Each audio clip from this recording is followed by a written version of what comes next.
Good evening. It's Easter weekend, 400 BC. I'm Ken Berselli. And I'm Brooke Armstrong. Here are your top stories this news hour. United Airlines is the target of public outrage after an innocent passenger is brutally beaten and dragged off the plane by three of the company's douchebag thugs. In Afghanistan, a bunch of Islamic extremists get the crap bombed out of them by the U.S. And now that Presidents Putin and Trump aren't sleepover buddies anymore, FNN is taking you live to the Baltics, where the two are engaging in a military stare-down. But first, we take you to our top story in West Virginia. Crews are working around the clock to fill a 90-foot wide sinkhole that opened up in a busy North Charleston neighborhood on Thursday. No injuries have been reported, but there are closures in the area, and local residences and businesses have been evacuated. Authorities are warning people to avoid the area. FNN's Jenna Ferguson is there. She joins us live now with the latest. Jenna. Yeah. So, I'm here, North Charleston. Thanks, Brooke, for blowing my entire story. I'm supposed to be here to cover this crap, and you just read my whole script to our listenership. Well, aren't there any other details, Jenna? Sure. It's a void. Kind of like the rest of my report, idiot. Jenna Ferguson, reporting for Fake News Network. Now back to you, bitch. The U.S. military drops its largest non-nuclear bomb in Afghanistan, killing 36 ISIL militants hiding in tunnels dug into a mountainside. Called the mother of all bombs, the WW3 is packed with 11 tons of explosively deadly materials. Even 15 miles away, villagers are reporting hearing a fearsome, ear-splitting explosion, and this is the first time in the history of the United States that its military has ever used thousands of Adam Sandler DVDs as a weapon. Since 2001, the CIA has been tracking black market weapons flowing into the hands of Islamic extremists in the Middle East. According to the secretive American spy agency, the most technologically advanced explosive device now being bought by the truckloads is the Samsung Note 7. The government releases a new report which aims to measure the impact that jet fuel has on the environment. Commissioned by the Democrats last year, the study is costing taxpayers an estimated $53 million, taking just 19 minutes to complete. The researchers conclude that each commercial airliner does, in fact, consume enormous amounts of fuel. United Airlines has become the target of intense public outrage after one of its passengers was forcibly removed because the airline had overbooked one of its international flights. Just this week, United has lost more than $800 million in market valuation, with the CEO of the company apologizing publicly to salvage the situation. To evaluate whether or not the company has truly refocused its customer-first prerogative, our unpaid reporter Jerry Duiron is reporting live from Hong Kong. Jerry, you're on the tarmac right now. Tell us what's happening. Well, Ken, I'm on the plane flying from Hong Kong to New York City. It's pretty crowded here, and I hate crying children. But at least no one's kicking the back of my seat yet. I'm gonna recline. Jerry, after that last incident with Dr. Dow being dragged from the plane so brutally, is there a noticeable change in attitude from the crew towards the paying flyers? Oh yeah, Ken. They're starting to hand out free refreshments to everyone, and that cart is moving on down towards me. I can't wait. Hold on a second. There's an announcement coming. 我係你哋嘅機長吳振宇，請各位乘客注意，我哋今班 UA888 航機突然之間出現咗 overbooking 嘅情況。 Ken, hold on. There's what looks to be air marshals looking for someone. Couldn't be terrorists, I don't think. Everyone on board is Asian except for me. Oh, they're looking over here. Oh, now they're coming over. Hey! What are you doing?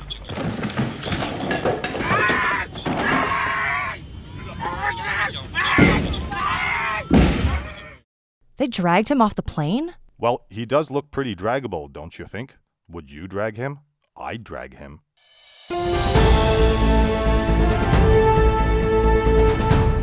Well, just in time for this Easter weekend, Nintendo has launched a special edition of its popular mobile Pokemon Go.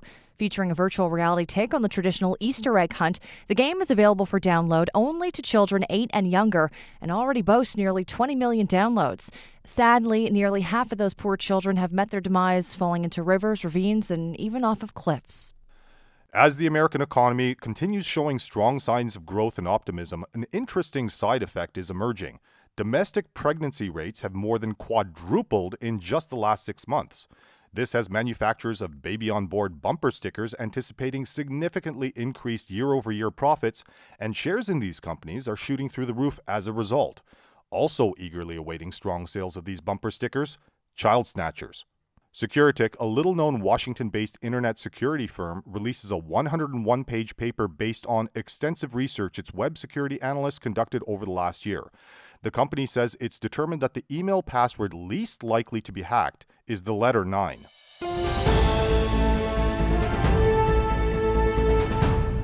And this just in, we have faking news. Field Entertainment, the company behind the circus famously known as the greatest show on earth, is permanently shutting down both the Ringling Brothers and the Barnum and Bailey Circus.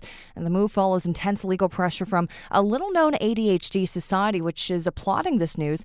We now go to FNN's Stan Calloway. He joins us from Tennessee with the executive director of that organization. Stan. Thanks, Brooke. PJ O'Brien heads up the Distracted Society of America, and he's telling me that he's absolutely thrilled to hear that the circus will cease operations next month.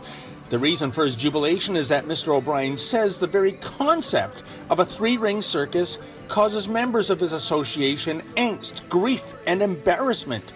Mr. O'Brien, I'm a little unclear on what you mean.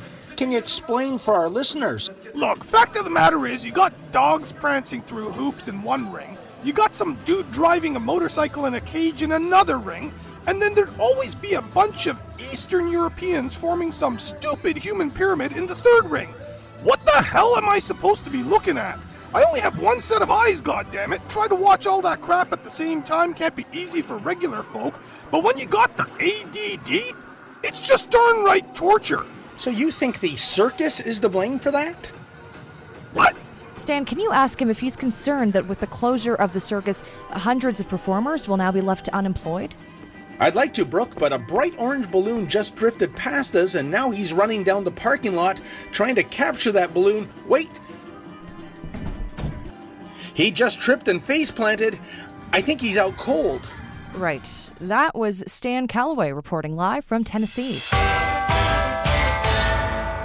A new social movement driven by the ridiculous costs of living is becoming a national phenomenon. More and more people are shedding their material belongings and migrating to an unattached backpacker lifestyle, unburdened by the so-called American dream. Instead of paying high prices at the supermarket, they find places that offer free food and meals. And income's not a problem, as supporters walking by often offer coins in donation. Now, we're not certain what this movement is called, but we like it. U.S. health and safety regulators are receiving an unprecedented number of complaints citing debilitating side effects caused by the prolonged usage of virtual reality headsets. Since the beginning of the year, more than 204,000 users are complaining about severe headaches, nausea, dizziness, marked changes in behavior, and dominant hand fatigue resulting from the use of these headsets. Curiously, 100% of the complainants are male. Embarrassing. Snapchat claims it has the next big thing in store. The social media giant, facing copycat competition from the likes of Instagram and Facebook, has released a statement that reads, quote, "We are excited to announce the newest version of our app, which we know will be a game changer in the world of social media. On top of photos and videos, users will now be able..." And we can't tell you what the rest of the statement said because it was only released on Snapchat and it disappeared after 3 seconds, which, as we all know, is never enough time to grab a screenshot. And now we take you to sports news with Edward Boyd. Ed, we hear there's been a ton of action this week. Okay, apparently there's nothing happening in the sports. Moving on. And now we bring you our special report. Tensions between the United States and Russia are reaching a critical tipping point after American President Donald Trump ordered a missile bombardment on a Syrian airbase. Russia, Syria's major ally, is responding by sending substantial military and naval reinforcements to the Baltics. We're now joined live by FNN's Eastern Bloc reporter Katerina Chernikova, who has exclusive access to the Tactical Control Center on the USS Zumwalt, the world's most advanced stealth naval destroyer. Katerina, this is a very fluid situation. Definitely, Ken. I'm in the operations room of this stealth destroyer. It's so cool in here, like the movies. There's so many sexy sailors in here. Oh, there's a really hot guy standing next to me. You look like a danger man. There's an enemy ship nearby, yes? Yes, ma'am. We detected our counterparts just over 20 nautical miles from our position. We're monitoring their vectors, trying to anticipate their strategic setup, factoring in their known capabilities. Understand that Russia's naval capabilities are, from what our intelligence sources have gathered, about a decade or more behind our own. At least we're hoping that's the case. What? Oh, sorry. So, show me, how are you keeping an eye on the Russian enemies? Right over here, ma'am. This console controls one of several multi-pronged attack systems. Missiles, artillery. Apologies, ma'am. The other weapons are classified. But our targeting systems combine state-of-the-art sensor systems, and this is what you get. Oh my god, I can see a warship. That's one of the bogies we're tracking, ma'am. That joystick here, let us line up on targets and engage them, if necessary. Ah, so how do I work it? It's simple. Just sit down. The system is designed to be user-friendly. But be careful you don't... Ma'am, what did you just do? Sir, we just fired a full salvo on a Russian bogey. Direct hit! I repeat, it's a direct hit! Holy sh**, who the f*** authorized the f***ing attack? What the f***? We are so Silver B targeted! What is the excitement all about? Ken, Brooke, something is happening here!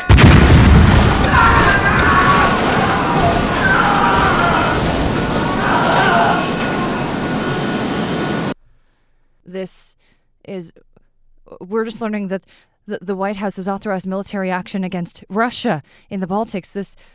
Oh my God, what is happening? Look, I just got a message from one of my sources in Washington that it is confirmed somehow, and for reasons unknown, the U.S. has declared war with Russia. People, World War III has just begun, so help us God. I'm Ken Berselli signing off. Enjoy what's left of your life. I'm Brooke Armstrong, getting the hell out of here.